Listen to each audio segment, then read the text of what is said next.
CPM Alappuzha ജില്ലാ സെക്രട്ടേറിയറ്റിൽ വെള്ളാപ്പള്ളി നടേശനെ പിന്തുണച്ച MLAമാർ എച്ച് സലാമും പി ചിത്തരഞ്ജനുമാണ് സംസ്ഥാന നേതൃത്വത്തിന്റെ നിലപാട് തള്ളി രംഗത്തെത്തിയത്. മലബാറിൽ വോട്ട് ചോർന്നത് വെള്ളാപ്പള്ളി മൂലമാണോ എന്ന ചോദ്യമുയർത്തിയാണ് ഇരുവരും പ്രതിരോധം തീർത്തത്. ധന ആരോഗ്യ വകുപ്പുകൾ പൂർണ്ണ പരാജയമാണെന്നും യോഗത്തിൽ വിമർശനമുയർന്നു.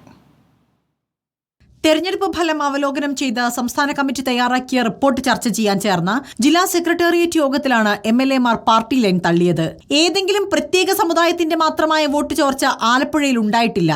എല്ലാ സമുദായത്തിന്റെയും വോട്ടുകൾ ചോർന്നു. വെള്ളാപ്പള്ളിക്ക് സ്വാധീനമില്ലാത്ത മലബാറിലെ വോട്ട് ചോർച്ചയുടെ ഉത്തരവാദിത്തം ആർക്കാണ് എന്ന ചോദ്യമുയർത്തി എച്ച് സലാം MLAയാണ് വെള്ളാപ്പള്ളിയെ ആദ്യം തന്നെ ശക്തമായി ന്യായീകരിച്ചത്. വോട്ട് ചോർച്ചയിൽ വെള്ളാപ്പള്ളിയെ മാത്രം കുറ്റപ്പെടുത്തുന്നതിൽ അർത്ഥമില്ലെന്ന സലാമിന്റെ വാദത്തെ പി ചിത്തരഞ്ജൻ MLAയും ശക്തമായി പിന്തുണച്ചു.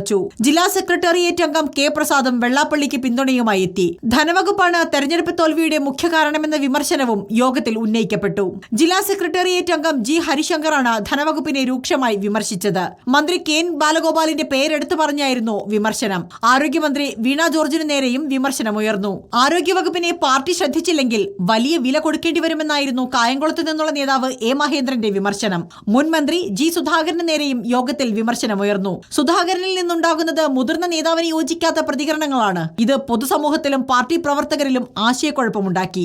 ജി സുധാകരന്റെ പ്രതികരണങ്ങൾ പക്വമാകണം. പാർട്ടി നേതൃത്വവുമായി ആലോചിക്കാതെ എച്ച് സലാം പരസ്യമായി സുധാകരന് മറുപടി പറഞ്ഞത് ശരിയല്ല എന്നും ജില്ലാ സെക്രട്ടേറിയറ്റ് അംഗങ്ങൾ ചൂണ്ടിക്കാട്ടി.